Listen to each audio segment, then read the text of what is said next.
So okay, I was gonna say, in terms of from a financial standpoint, obviously this is Wall Street, Right. so we're talking about, are you you leasing the spot?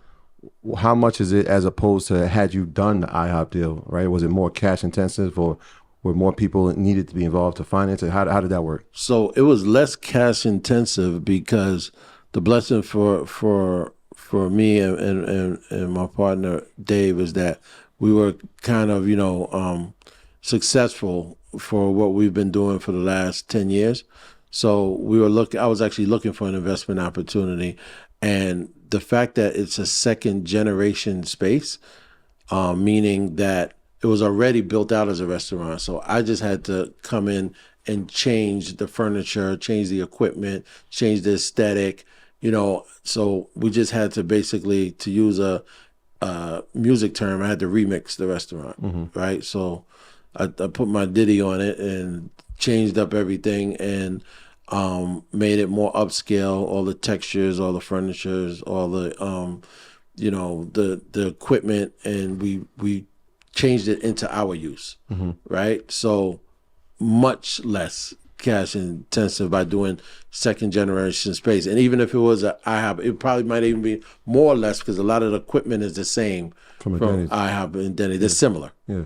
I probably would have went with all new equipment because that's how I like to start with, a concept I believe in. So I would have started fresh instead of using old equipment. Did you have to sign like a 5-year or 10-year lease? What was that process? Oh yeah, we signed a 25-year 25-year lease, lease, which is unheard of because I talked them into, well, actually Denny's had a great lease. Let me not say that, and then I was able to negotiate a great lease myself.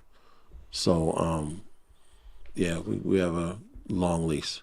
So all right, so now the restaurant business is a lot harder than the franchise business because it's not set for you. You got to kind of set it, but you've learned it from. So did you take the principles that you learned from franchise and just duplicate it with the restaurant? I gotta say it's you another great question. Yes. so that's how I was able to put systems in place because I was already trained with these systems, right? From food ordering, from all the vendors that I was dealing with, from how the vendors to order from, which is basically automated, right? So we use some of the same vendors, we use some of the same principles from a franchise. I use those same principles in Brooklyn Chop House, from hiring, from operations, from scheduling, from all of those different things and all of those different tools that I had at my disposal from being at IHOP, except from, obviously I don't sell pancakes, but but I use, the knowledge that I got from all of the years of operating underneath these proven systems. I employed some of that, especially back at the back end, like the back end, like the financial, the bookkeeping, all of those things. So I already had, systems in place from accountants. So talk about some of the stuff like, all right, like food costs, right? Mm-hmm. Explain what food cost is and why food cost is so important. Oh, food cost is so important. So food costs and labor costs are your two highest controllables, your two highest controllable costs. So in any P&L, when you're looking at 100%, or you're looking at, let's just say $1.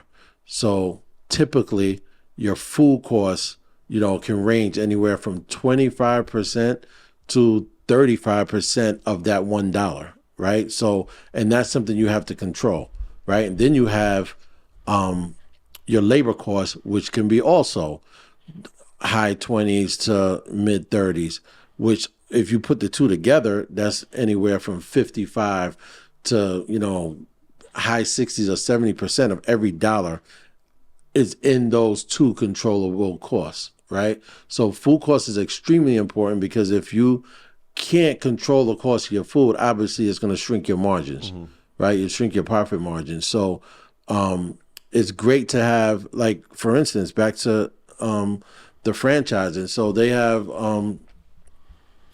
we do what we call like bulk purchasing, right? Because there's so many restaurants purchasing at the same time that it reduces and it could kind of stabilize right? You could negotiate your prices and stabilize your food costs, which is to your advantage because there's a lot of like fluctuation in obviously produce and chicken and meats and things of that nature. So with having so much buying power, you're able to level that out and control it, like pretty much to get the maximum out of your food costs, meaning to bring your food costs down because the buying power is so much.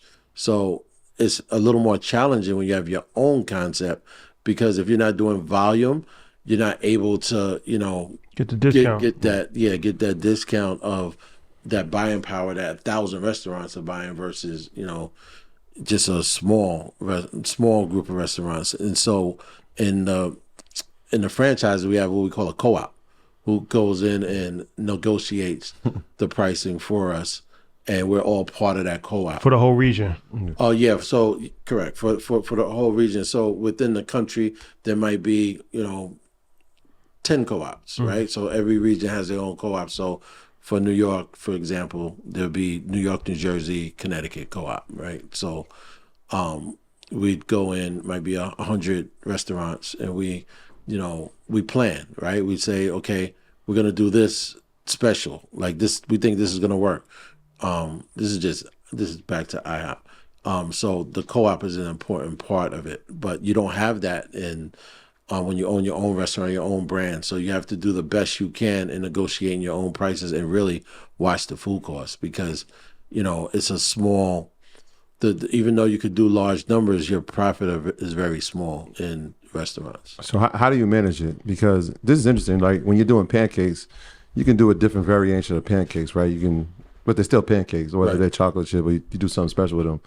But one of the things, like when we go to Brooklyn Chop House, the menu is so extensive. Right. There's so many different types of food. And so like one of the things we've heard, especially in the restaurant business, is keep the menu limited. That way you can cut down on the food costs and have higher margins. But you have such a wide variety. How do y'all balance like having all that, being an independent, and keeping good profit margins? I'm about to drop a jewel. Y'all gonna have to pay me for this one. Y'all have to come see me for this. You're gonna have to frequent the restaurant. Yeah, you gotta frequent the restaurant. So we use a lot of the same things in different items. So we use a lot of the same menu items in different dishes, right? That's kind of how we do it. So if we're buying, Bell and Evans organic chicken, we'll have on our chicken dishes or our chicken and rice or Chicken saute, Beijing chicken, sweet and sour chicken kung pao, different menus that we have the same items. So the items aren't that extensive, but we're able to create different. Remix them a couple times. Yeah, we're able to create different likable dishes that all people for the one item. All for that. So like one the lobster, item. you got the lobster. So lobster, we have lobster fried rice. We have lobster saute. We have lobster spring rolls. We have lobster salt and pepper lobster. We have ginger lobster. So yeah, that's enough. All are good, by the way. I think I've tried everything you just said. Pick up those gems, ladies and gentlemen. He just dropped them. Somebody order the lobster. More lobster.